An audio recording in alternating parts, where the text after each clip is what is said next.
Chapter 3. Consummation. The barn still had the musty smell of its cows and sheep and grand old Jacques, the proud black and white plough horse. Jacques was a magnificent creature, sturdy and patient. He had soldiered in the field, furrowing the ground for planting, hauling the wagon back and forth from the weekly Marché de la Ville in nearby Thiepval's town square, heavy with its load of groceries and dry goods.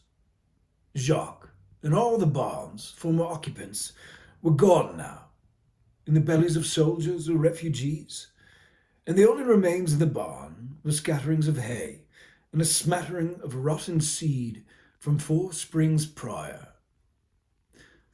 On the remnants of hay, atop an olive drab army blanket, they fucked. Her blue dress was pushed up, underwear still around one ankle. On the ground beside her, the white smock emblazoned with the blood-red cross signaling her status as a VAD nurse lay in a pile.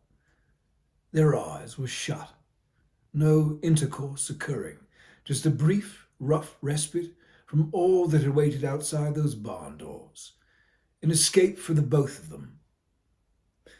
Caitlin O'Leary had never considered her circumstances unfortunate enough to merit pity.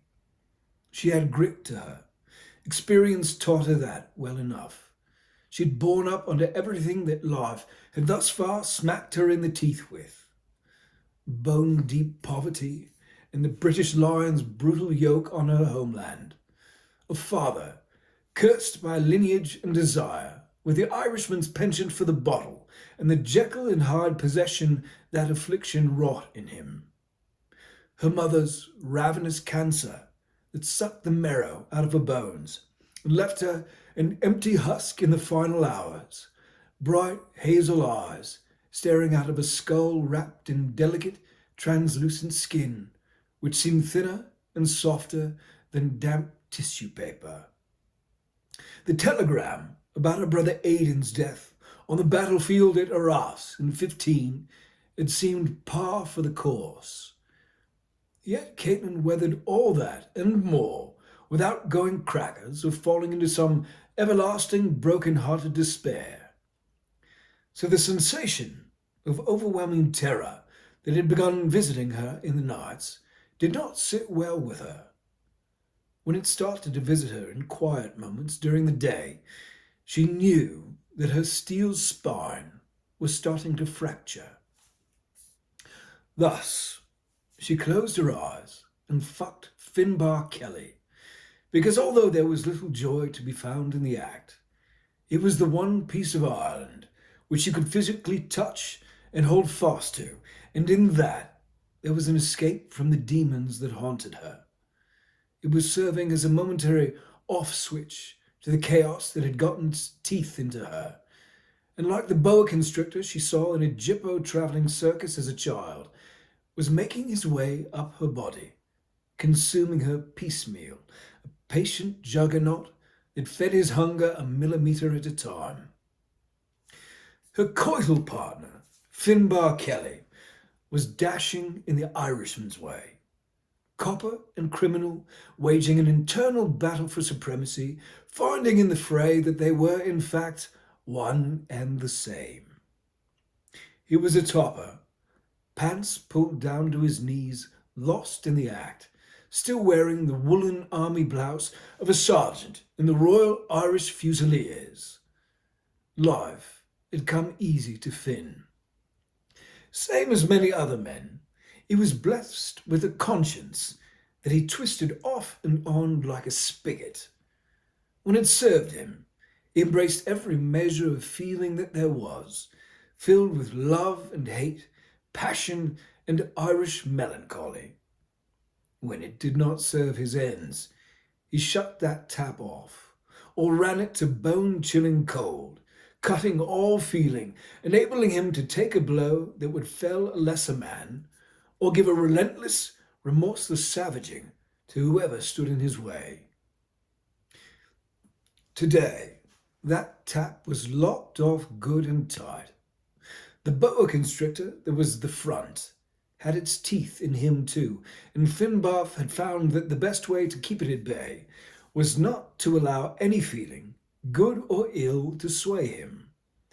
Fucking Caitlin was bringing enough dull pleasure to make him feel like a human being, even with the tap closed, and that was as close to feeling as he dared venture at present.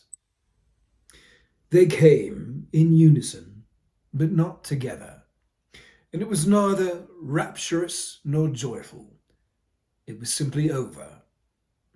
It left them both feeling hollowed out and spent, which was good enough, because the sleep that enveloped them in the aftermath was silent and black and empty, and it stretched 15 short minutes into a brief eternity.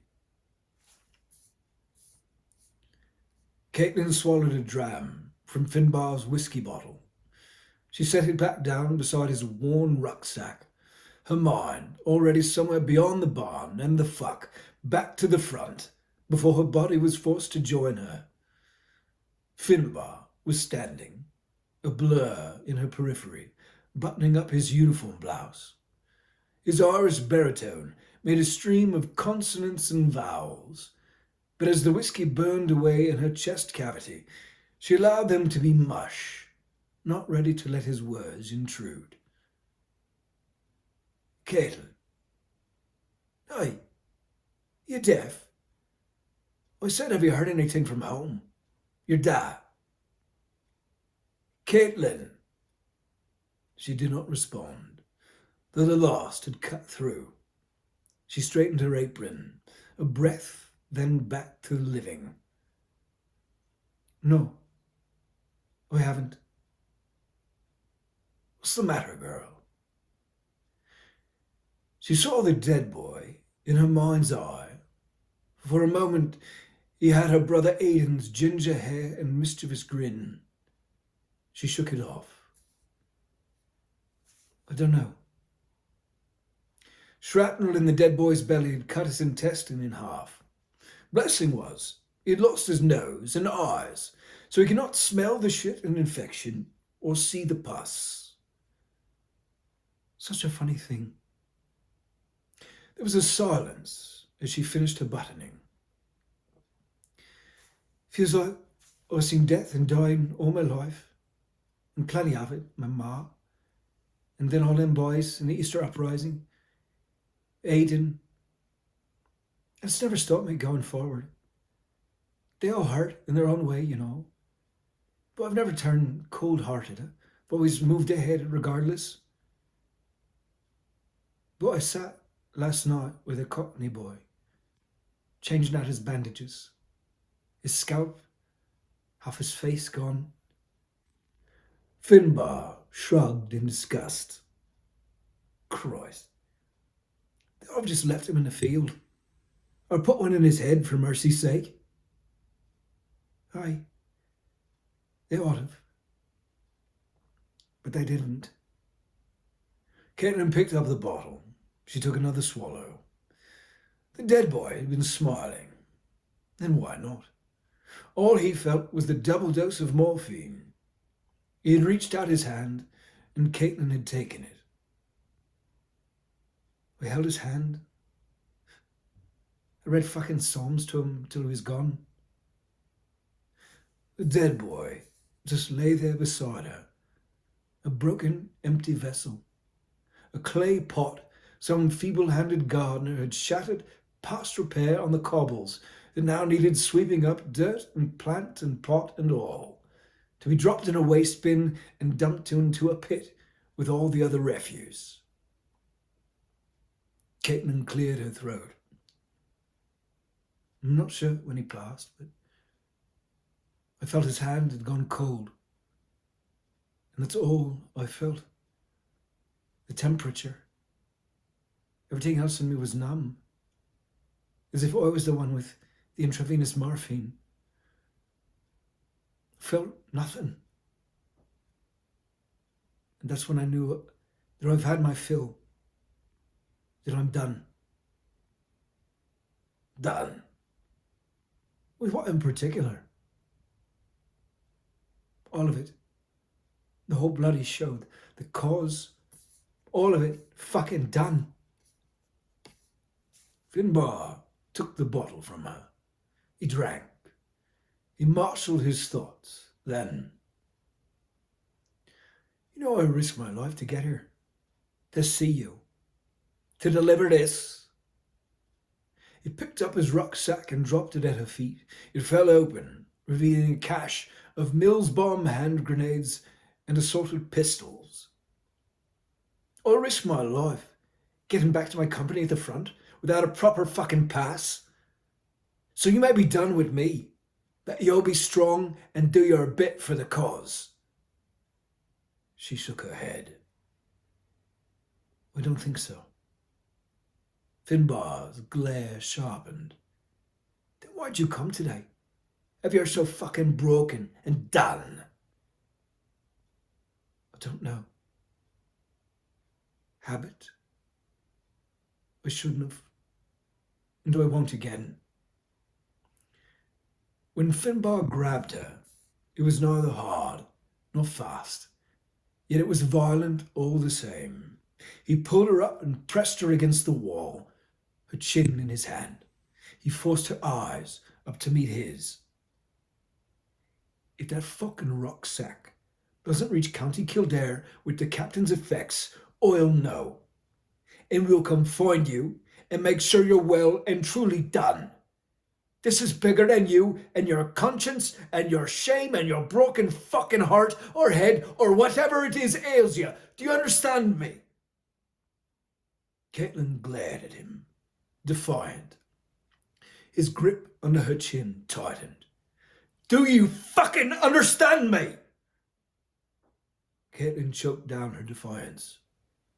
She nodded, acquiescent. Good. Finbar released her. He stepped back. You all right? Caitlin nodded again. Sorry for the fisticuffs. Truly. We're making sacrifices here, my darling. Blood sacrifices for a greater good. It brings out the beast in the best of us. Finbar picked up his bottle, had a pull, and passed it to Caitlin. Caitlin's rage burned, but she choked it down with the whiskey. God's truth it does.